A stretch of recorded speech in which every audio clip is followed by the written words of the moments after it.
ये मेरे और मेरे साथियों के सपनों के सच होने का क्षण है, जब समाज के अंतिम पायदान से उठकर भारत का एक आम नागरिक उसी के प्रथम नागरिक के समक्ष इस ऐतिहासिक दरबार हॉल में पहुंचा है।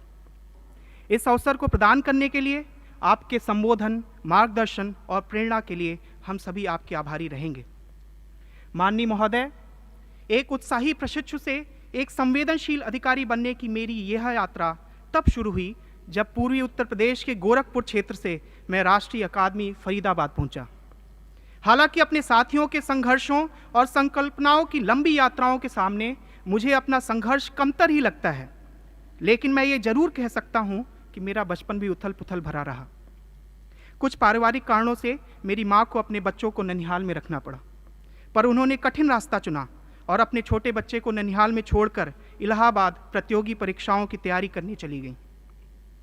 वह जानती थीं कि अगर वह वित्तीय मामलों में आत्मनिर्भर रहेंगी तो अपना और अपने बच्चों के भविष्य का निर्णय ज़्यादा प्रभावी ढंग से कर पाएंगी।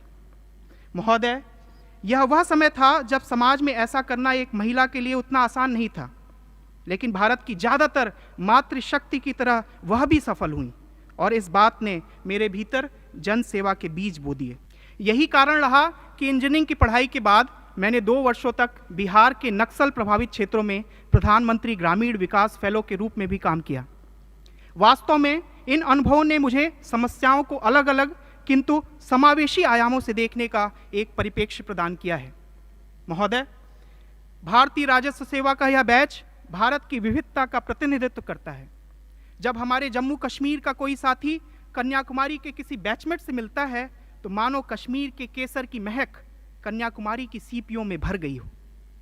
जब भारत नेपाल सीमा का एक प्रशिक्षु अधिकारी त्रिपुरा के अपने साथी अधिकारी को जानता है तो उसे यह पता चलता है कि हमारी संस्कृति के प्रतीक नाथ संप्रदाय की जड़ें गोरखपुर से अगरतला तक फैली हुई हैं। ये विविधता में एकता का भाव हमारी आत्मा है। माननीय राष्ट्रपति महोदय, एक सिविल सेवक बनने का हमारा और हमारे घर वालों का सपना तो साकार हो गया, लेकिन हम सब ने एक और सपना देखा है, भारत को एक आर्थिक समावेशी महाशक्ति बनाने का सपना। हम जिन संस्थाओं में पढ़े उनसे बेहतर शिक्षण संस्थाएं बनाने का सपना। हम जिन सड़कों पर चलकर यहां तक पहुंचे उनसे ज्यादा सरपट सड़कों को बनाने का सपना।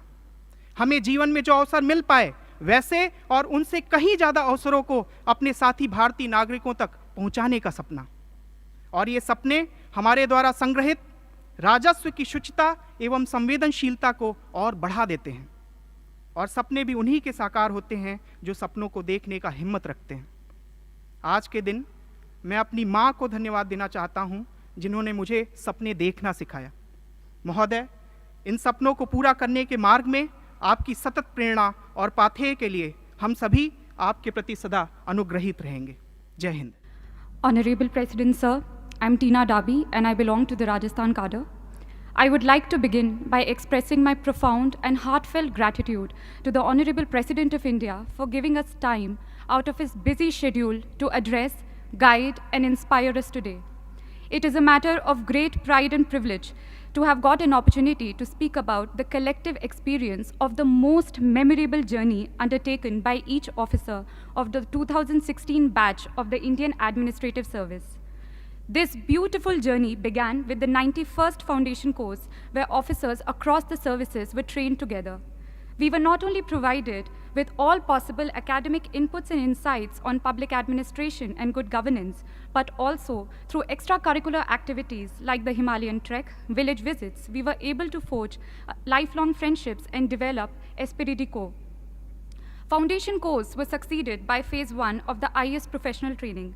We got the priceless opportunity to travel across the length and breadth of the country. This Bharat Darshan enabled us not only to see India, but to feel India, to breathe India. On the academic side, classes were held on all subjects and matters that would come handy while executing the duties and responsibilities of an IAS officer. We were then sent out for nearly a year-long district training, whereby we got an opportunity to learn from the best collectors in the country, those people who were actually making a difference at the ground level. District training was succeeded by phase 2 training, where we were made to share our varied experience of working in the field from across the country, so that we learned the best practices of governance in India and also to learn from each other. Phase 2 towards the end had a week-long foreign study tour to help us understand the governance models followed elsewhere.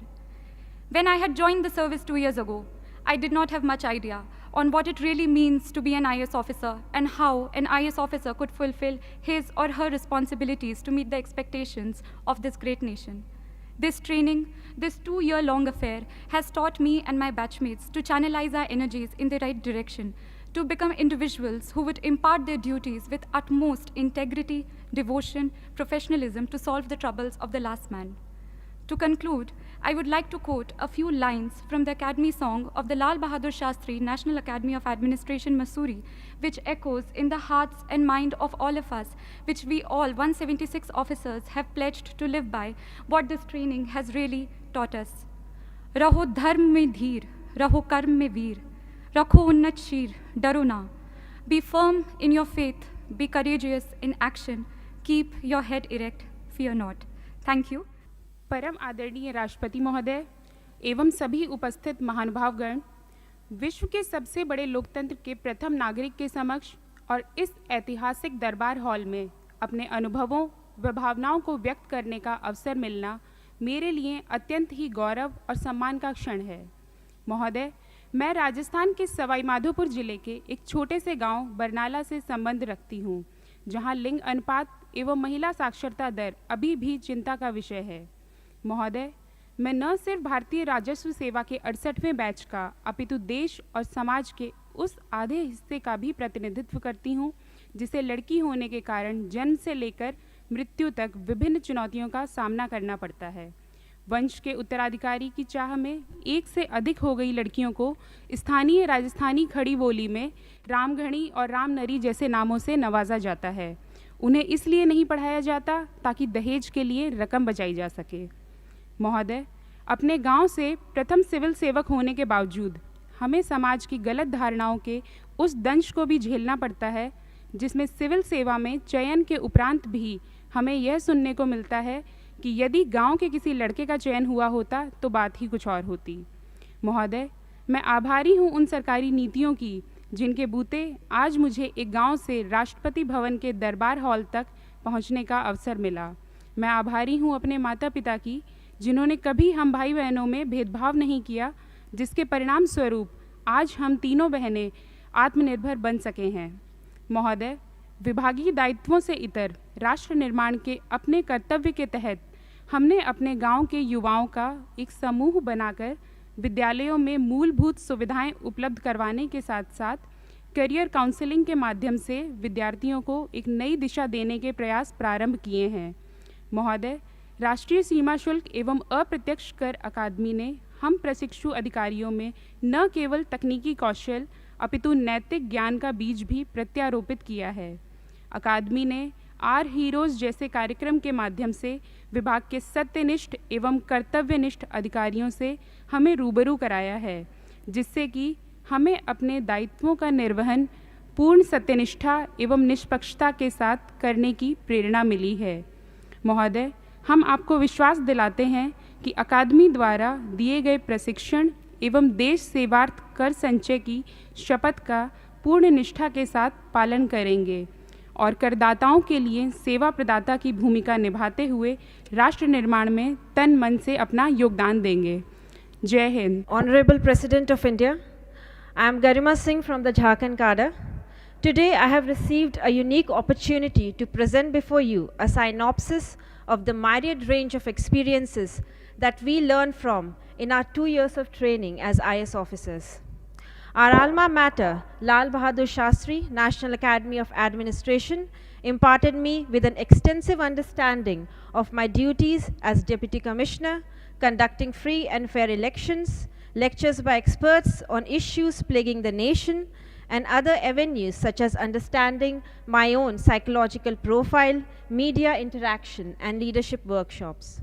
While Academy helped me in understanding the basics, the 1-year district training in Hazaribagh, Jharkhand helped me to get in touch with the actual issues at grassroots level.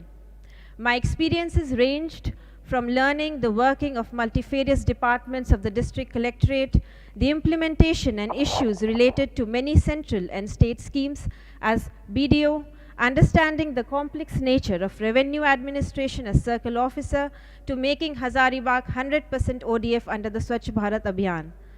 I also had an exciting opportunity to work as district social welfare officer, during which we helped in the modernization of 40 Anganwadi centers.